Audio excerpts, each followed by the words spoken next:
Welcome to Marketplace Finds, where we show off some crazy and interesting cars for sale, judge what we think of the price, then order it in our tier list. What you're looking at here is what happens when a Lexus IS350 gets completely stripped of its luxury and turned into Terminator's go-kart. They call it the Exo, which makes sense, because the body's gone and all that's left is an exoskeleton of pure chaos weighing in at 2,700 pounds, while making a huge 550 horsepower. It's professionally built by union fabricators, even featuring in Super Street magazine, and apparently is fully street legal, which feels like a legal loophole. The DMV should probably close immediately. At least you know the welds on the cage must be halfway decent, and aren't some backyard spot welds using a car battery. There's no sound deadening, no airbags, no comfort, just pure velocity and the deafening soundtrack of, well, everything. For $23,000, you could own one of the most unhinged and badass street legal builds in the country, where every throttle press is a coin toss between glory and meeting your ancestors. This might just be one of the most insane and impressive custom builds we've ever seen on Facebook Marketplace. I just noticed while editing this video that in the background is the infamous rat rod featured on one of our previous episodes. Meet the Chevrolet, a full-size Chevy 3500 that's somehow been turned into a Landshark boat truck hybrid. Yes, that's an actual boat body grafted onto a pickup chassis, and not just for looks. The entire top half hydraulically lifts open like a shark jaw, revealing the driver's seat, or should I say captain's chair. Beyond the beautiful shark paint job that could make Jaws nervous, it's got seats at the rear for passengers, 3 cameras so you can actually see while driving it, and train horns just in case they don't see this behemoth coming up behind them. The builder claims it was featured on counting cars and took 3.5 years to complete, which checks out because this thing looks like it consumed several other vehicles along the way. This is where the build loses me, because they are asking for an insane $149,000, which for that price you could buy a real boat, a real truck, and still have money left to tow them past this thing while waving. Despite the ridiculous price, it gets an approval ribbon for build alone. Now, normally when I see a Ferrari Replica on a Fiero chassis, my fight or flight response kicks in. I brace myself for panel gaps big enough to fit a mailbox, a Ferrari badge held on with hot glue, and an owner who says things like, it's basically the same car. But this one, yeah, credit where it's due, this thing actually looks decent. Meet the 1986 Pontiac Ferrari F50, a build that apparently cost the owner over $60,000 and took an insane 7,000 hours to mostly complete. And I'd believe them too, because the bodywork is legitimately impressive, with clean lines, decent proportions, and not a single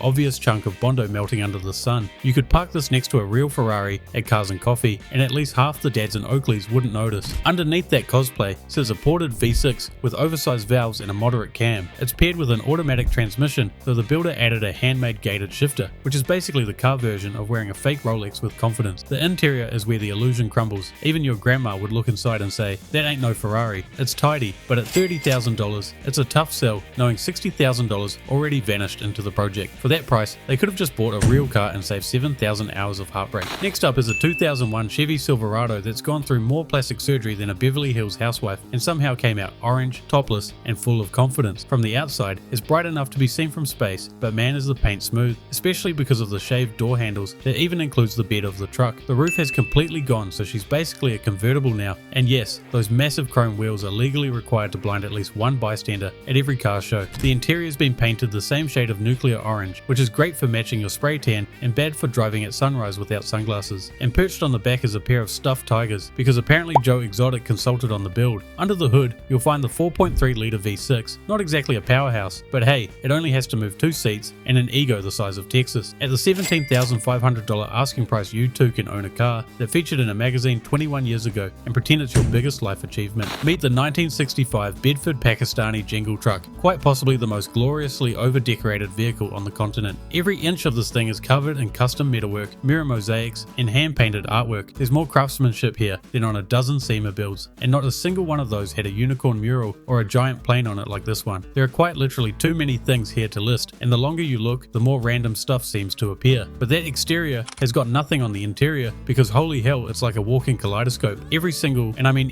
panel is some sort of blindingly bright color, or has some sort of artwork on it, similar to the exterior, just that it hasn't been sandblasted by millions of miles and turned dull. Underneath all that artistry is the bones of a Bedford truck, meaning it's got that charming mix of diesel clatter, 4-speed crunch, and steering that doubles as an upper body workout. The frame still looks solid, which is wild considering it's probably spent most of its life carrying 10 tons of grain or goats up the side of a mountain. At $6,500, this thing is either a bargain or a lifelong conversation piece depending on your sanity. Remember to like, subscribe, and comment, it helps the channel a lot. Now this is the most famous car that never needed a marketing department, the 1981 DeLorean DMC-12, the stainless steel wedge that made millions of kids believe 88 miles per hour could literally bend time. This car didn't just define the 1980s, it was the 1980s. It's got everything that decade stood for: wild ambition, flashy design, and a business plan held together with duct tape and suspicious substances. Designed by Giorgetto Giugiaro, built in Northern Ireland, and powered by a sluggish French V6, it somehow managed to become one of the most recognizable cars in human history. Let's be honest though, it's hard not to love it. Those gull-wing doors look like they belong in a spaceship, the brushed stainless body never rusts, just fingerprints eternally, and every parking lot instantly becomes Comic-Con when you open it. Inside it's pure 1980s, minimalism, black leather, squared off gauges, and enough switches to make you feel like you're about to launch something illegal. And unlike Doc Brown's version, this one won't need 1.21 gigawatts, though it probably still appreciates premium fuel and gentle encouragement. At $62,500, it's not cheap, but that's the price of owning a pop culture icon. Give me a hell yeah! You know it's going to be a great vehicle when the first line of the Facebook Marketplace listing starts with the seller saying they originally built this as a joke. It was once a 2006 Honda Element, but as you can see, she's undergone quite the transition, or as the owner says, he just started slapping stuff together, which I feel like might be a bit of an understatement, as it's now lifted 4 inches higher, sitting on 36-inch tires with a huge 64mm turbo sticking out the hood that's attached to a built K24. And we can't forget the tube doors, so you can taste the exhaust gases pouring out the hood. If the seller calls this slap together, I'd love to see what insanity he'd get up to with an actual build plan in mind. It's been listed up for $3,500, which seems like an absolute steal, but she is unfortunately not road legal and on a salvage title, so probably best to just keep it on the trails. The Nissan Murano Cross Cabriolet is already a pretty weird car, but this one's gone even further off the rails. It's sitting on 37-inch mud tires, despite the fact it's never seen mud. Because can you imagine this thing off-road? It'd fold in half like a beach chair. Those tires are purely for clout, and maybe to distract you from the fact that the convertible top doesn't even work. The interior is where things really get wild though, as everything's been painted red and clear coated within an inch of its life. There's screens literally everywhere, and the extremely faded reed seats are just the cherry on top. The seller claims this build used to win trophies, which makes sense, because this absolutely would have cleaned up at a 2012 Florida car meet, right next to the guy with the lifted Chrysler 300. They are after $7,100, so it could be worse, and you'll be a master electrician after trying to fix all the things wrong with it.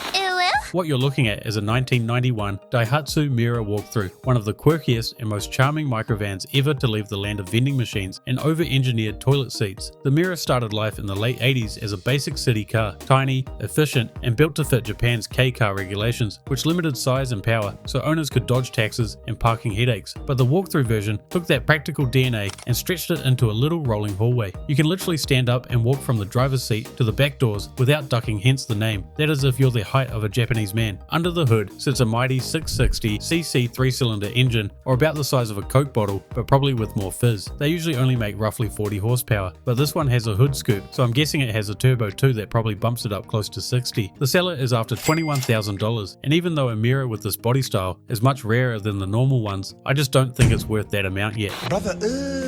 Next up is a 2006 Scion XB that's been through more battles than a Walmart shopping cart. The paint job looks like it's slowly trying to escape the car, with beige and green patches peeling away like a camouflage experiment that gave up halfway through. It's missing the whole front bumper and grille, leaving one of the headlights aiming for early retirement. And if you didn't think it could get any worse, just check out the sticker collection, which is a bigger red flag than a lady with red hair. It's been listed up for $600, and honestly, considering it still apparently runs and drives fine, it might just be the cheapest driving Toyota on the planet. This car might have achieved the rare feat of making both muscle car fans and donk enthusiasts shake their heads in disappointment. It's a 2001 Mustang that's sitting on 30-inch dub wheels, so massive they probably get better cell reception than your phone. She's riding so high, the driveshaft's got vertigo. Hell, I'm just surprised they even made these fit while still having fenders left. I can't even lie though, I actually do like the paint or wrap it's got, but did they really have to add the underglow in there too? The seller is after $8,500, or for the same amount, you could buy one that doesn't look like it's riding around on stilts. This is what happens when you give a Geo Tracker an energy drink and tell it to believe in itself. What started life as a chirpy little convertible SUV has apparently been possessed by the spirit of a drag car and maybe a little too many garage beers. From the outside, it's your usual Geo Tracker goofiness, but with a couple additions being the massive chrome wheels that look like they belong on a rap video set from 2007 and custom hardtop that could be made out of Play-Doh. But that's not why it's here, because the usual 80 horsepower engine, which was just enough to get you up a steep driveway if you had a running start, has been replaced with a 6-litre LS motor, which is basically like strapping a jet engine to a shoebox. It's completely unnecessary and absolutely perfect. At $12,500, it's easily worth that just to see the look on Mustang drivers' faces as you blow past them.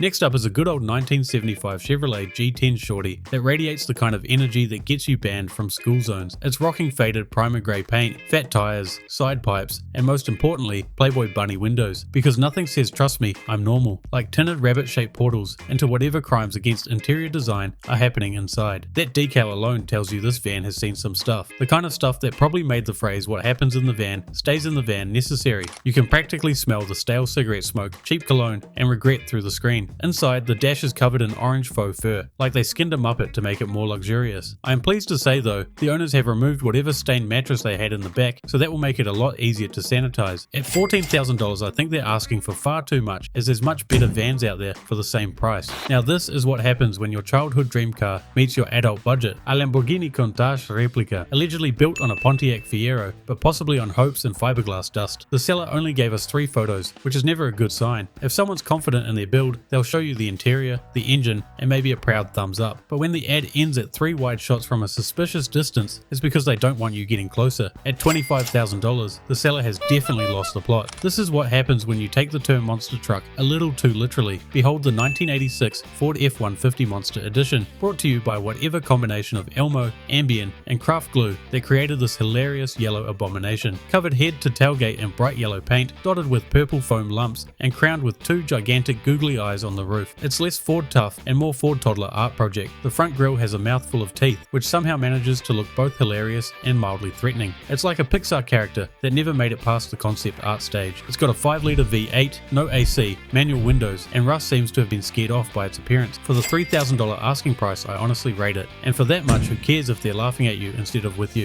This is a 1998 Mitsubishi Delica. They're 4-wheel drive and built upon a Pajero chassis, so these things can crawl, climb and crush trails better than your buddy who thinks his Subaru can do it all. And surprisingly, they actually do half decent. This one's got an aftermarket lift, so chuck some mud tires on it and you'll be away laughing. As for the inside, you've got 6 seats, dual zone AC, and enough headroom to stand up and rethink your life choices comfortably. The seller says it's running very good but unregistered, which feels like a polite way of saying it's your problem now. So for their huge $15,300 asking price, I probably wouldn't touch it unless it was road legal. Here's how the final tier list ended up. Let us know what we got right, what we got wrong, if there's anything you change around. Otherwise, thanks for watching. Make sure to like and subscribe. Comment and like, it helps a lot. And I'll see you guys in the next episode.